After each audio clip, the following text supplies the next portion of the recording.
یہ بھی ہمارا بڑا سوشل فنکشن ہے، بہت بڑا، اور اس میں فضول خرچیاں ہو رہی ہیں، حرام کی کمائی ہوئی کمائی جو ہے وہ پانی کی طرح بہائی جاتی ہے۔ ابھی مجھے ایک صاحب نے بتایا کہ ممبئی میں 2 شادیاں ہوئی ہیں مسلمانوں میں، ایک میں 1.5 کروڑ روپیہ خرچ ہوا، ایک میں 80 لاکھ خرچ ہوا۔ ہم نے وہاں اصلاحی تحریک شروع کی، ضیاء الحق صاحب نے بھی کوشش کی تھی، آرڈیننس پاس کیا تھا، لیکن یہ چیزیں قانون سے نہیں۔ آپ کہیں کہ کسی دعوت میں 50 سے زیادہ مہمان نہیں آئیں گے، وہ 100 آ گئے تو زیادہ سے زیادہ یہ ہوگا پولیس والوں کو رشوت کا کھاتا کھل گیا، جو یہ پیسے لے جائیے صاحب۔ کبھی کبھی وہ پکی پکائی دیگیں لے جا کے اپنے تھانے میں بیٹھ کے کھاتے تھے، لیکن قانون سے نہیں بدلتا مزاج۔ ہم نے کیا طے کیا؟ دیکھو یہ ہے چٹان کی بنیاد۔ آپ کو بڑی اونچی بلڈنگ بنانی ہو تو دیکھنا پڑتا ہے چٹان نیچے بنیاد زمین کیسی ہے۔ تو بنیاد کیا ہے؟ آپ سادگی کرو، سادگی کرو، سادگی کرو، یہ واسطہ بے معنی ہے بالکل، اس لیے کہ غریب کی سادگی کچھ اور ہے، امیر کی سادگی کچھ اور ہے، سادگی کے ایک معنی تو نہیں ہے۔ لہذا کوئی جو ہے راک فاؤنڈیشن وہ تلاش کی جائے، وہ ہم نے کی تلاش۔ جو تقریب حضور سے صحابہ سے ثابت ہے ضرور کرو، ضرور کرو، ضرور کرو، عضوا علیہا بالنواجذ، اپنے دانتوں سے پکڑ لو اس کو۔ اور جو تقریب ثابت نہیں حضور سے اور صحابہ سے، یقیناً یہ کہیں باہر سے آئی ہے، یا تو ہمارا خاندانی پس منظر جو ہے، اکثر تو ہندوؤں سے مسلمان ہوئے، وہ سادات ہوں، صدیقی ہوں، فاروقی ہوں، عثمانی ہوں، وہی ہیں نا جو باہر سے آئے تھے، باقی تو اکثریت یہیں سے، وہ اپنا ہندوانہ پس منظر لے کر آئے۔ تو جس کا ثبوت صحابہ کے دور میں نہیں، وہ یقیناً باہر سے آئی ہوئی چیز ہے، اس میں پھر سادگی نہیں، اس میں کمی نہیں، جڑ سے کاٹو اس کو۔ اس بنیاد پر ہم نے 5 فیصلے کیے، ذرا سن لیجئے آپ بھی، اگر آپ کوئی سوشل ورک کرنا چاہیں اس کو عام کریں۔ نمبر 1، نکاح مسجد میں۔ حدیث موجود ہے، ترمذی شریف کی روایت، اعلنوا ھذا النکاح واجعلوہ فی المساجد، نکاح کا اعلان عام کیا کرو، مسجدوں میں منعقد کیا کرو۔ میں حیران ہوتا ہوں کیوں نہیں علماء کرام نے اس کی طرف توجہ دلائی۔ حدیث ہے، ہاں میں مانتا ہوں ان کا کہنا یہ ہے کہ یہ یہاں جو امر ہے کہ مسجد میں منعقد کرو، یہ امر وجوب کے لیے نہیں ہے، استحباب کے لیے، مستحب ہے یہ کہ مسجد میں۔ تو بھائی مستحب کیوں چھوڑ رہے ہو تم؟ وہ اس لیے چھوڑنا پڑتا ہے، مولوی بیچارے کی حیثیت ہے ہی نہیں معاشرے میں کہ وہ کہے جناب یہاں آئیے میرے پاس، میں نہیں آؤں گا آپ کے گھر نکاح پڑھانے کے لیے۔ وہ اپنا رجسٹر بغل میں دبائے بیٹھا سوکھتا رہتا ہے۔ وہ تو آنی تھی بارات عصر کے وقت، مغرب بھی جا رہی ہے، آئی نہیں، وہ بیٹھا غریب۔ پہلے 20-30 روپے ملتے تھے، اب 200 300 400 ملتے ہیں، اور کیا ہے۔ میں نے انہیں یاد دلایا، دیکھو شرم کرو، عیسائیوں نے آج تک اپنے چرچ کی اور اپنے پادری کی عزت یہ رکھی ہے کہ شہزادے اور شہزادی کی شادی ہوگی وہ بھی پادری چرچ میں آئیں گے۔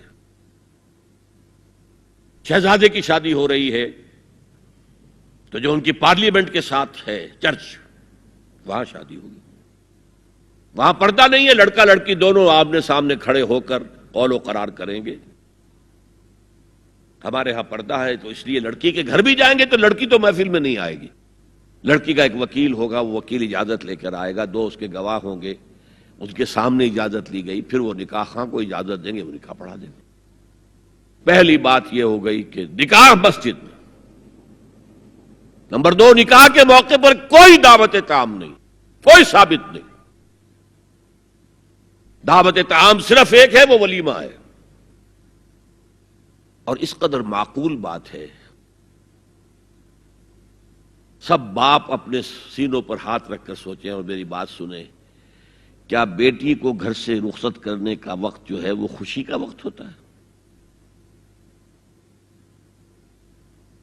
جب بیٹی گھر سے جا رہی ہو، کوئی جانور بھی آپ قربانی کے لیے، کوئی مینڈھا کو بکرا لے آئیں 8-10 دن پہلے اور بچے مانوس ہو جائیں، تو وہ جب آپ ذبح کرتے ہیں تو پچھاڑے کھاتے ہیں کہ نہیں بچے؟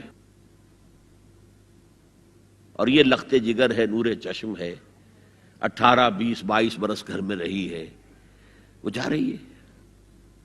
خوشی نہیں ہے وہاں، صرف یہ ہوتا ہے اے سائی آف ریلیف کہ ایک ذمہ داری کا بوجھ تھا، اللہ نے آج پورا کرا دیا، اتروا دیا بوجھ.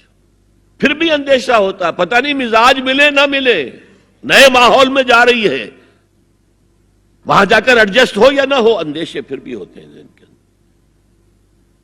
تو ان سے مرغ پلاؤ کھانا اور متنجن کھانا کوئی معقول بات نہیں ہے. معقول بات کیا ہے؟ لڑکا، اس کا گھر آباد ہوا ہے، وہ ولیمہ کرے، اس پر باقاعدہ احادیث اولبو ولو بشاتن، ولیمہ ضرور کرو چاہے ایک ہی بکری ہو تمہارے پاس، ذبح کرو، کاٹو، کھلاؤ گوشت اپنے دوستوں کو، احباب کو. یہاں تک کہا کہ بے ست طعام الولیمہ، برا کھانا ہے ولیمے کا کہ اس میں غریبوں کو نہیں بلایا جاتا. ظاہر بات ہے، مسلی کھلانے کے لیے تو ولیمہ نہیں ہوتا، اپنے احباب کو، دوستوں کو بلایا جاتا ہے. پھر بھی میں تم سے کہتا ہوں کہ جسے ولیمے کے لیے بلایا جائے وہ اگر نہیں جائے گا تو اللہ اور اس کے رسول کے حکم کی نافرمانی کرے. تو جس رسول نے اتنی تفصیل سے حکم دیا ہو ایک دعوت کا، وہ دوسری دعوت میں بھی خیر ہوتا میں بیان کرتا. جب نکاح مسجد میں اور کوئی دعوت طعام نہیں تو بارات کا تصور، خلاص. بارات کس بلا کا نام ہے؟ قرآن میں تو کوئی ذکر ہی نہیں، عربی میں یہ لفظ ہی نہیں. اجتماع طرفین مسجد میں ہوا، نکاح ہوا. لڑکی کو، حضرت فاطمہ کو رضی اللہ تعالی عنہا، کچھ خواتین جا کر چھوڑ آئی تھی اس حجرے میں جو ایک انصاری صحابی نے حضرت علی کو دیا تھا. ان کا تو کوئی گھر بھی نہیں تھا. کوئی حضرت علی آئے ہوں اور آ کر وداع کرا کے لے کے گئے ہوں، کچھ بھی نہیں. چوتھی چیز، جہیز کا کوئی تصور اسلام میں نہیں. خالص ہندوانہ رسم، خالص ہندوانہ رسم، خالص ہندوانہ رسم. ہندوؤں میں کیوں ہے؟ وہ اس لیے ہے، معقول بات ہے کہ لڑکی کا وراثت میں کوئی حصہ ہے ہی نہیں. وہ تو جب گھر سے نکل رہی ہے کچھ دے دلا کے رخصت کر دو، دان دہیج، یہ خیرات ہے. لڑکی کا حق کوئی نہیں ہے گھر پر. اسلام میں تو لڑکی وارث ہے. والد فوت ہوں گے، وراثت تقسیم ہوگی. والدہ فوت ہوں گی، کوئی ان کی ہے ملکیت، وہ تقسیم ہوگی. شادی کے موقع پر کوئی جہیز اسلام میں نہیں، قطعاً نہیں. غلطی سے حضرت فاطمہ کے جہیز کو جہیز کہہ دیا گیا. وہ جہیز کیا تھا؟ ایک پیسہ بھی حضور کے اپنی جیب سے نہیں تھا.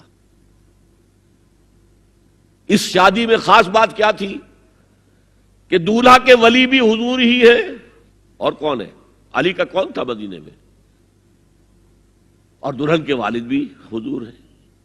اب حضور پوچھتے ہیں حضرت علی سے، تمہارے پاس مہر دینے کے لیے کچھ ہے؟ عرض کیا میرے پاس تو کچھ نہیں. وہ فقراء صحابہ میں سے تھے. فرمایا مہر تو دینا ہے. تمہارے پاس ایک زرہ ہوتی تھی؟ جی ہاں زرہ تو ہے.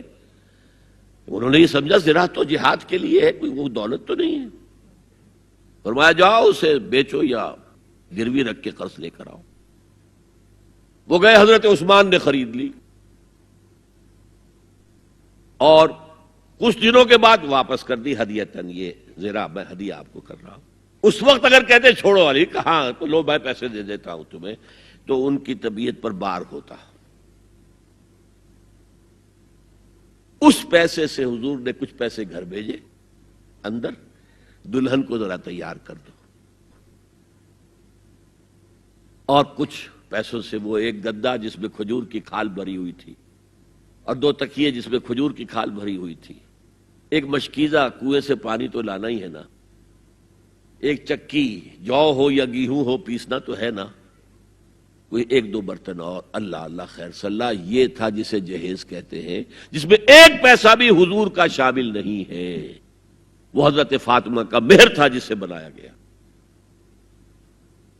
ورنہ مدینے ہی میں دوسری آپ کی صاحبزادی کا نکاح حضرت عثمان سے بھی ہوا. کہیں ذکر ہے جہیز کا؟ حضرت عثمان کا گھر بھرا ہوا، ہر چیزیں موجود، وہاں تو جہیز کا تذکرہ نہیں. بہرحال یہ شادی کو آسان کرو زنا کو مشکل بناؤ.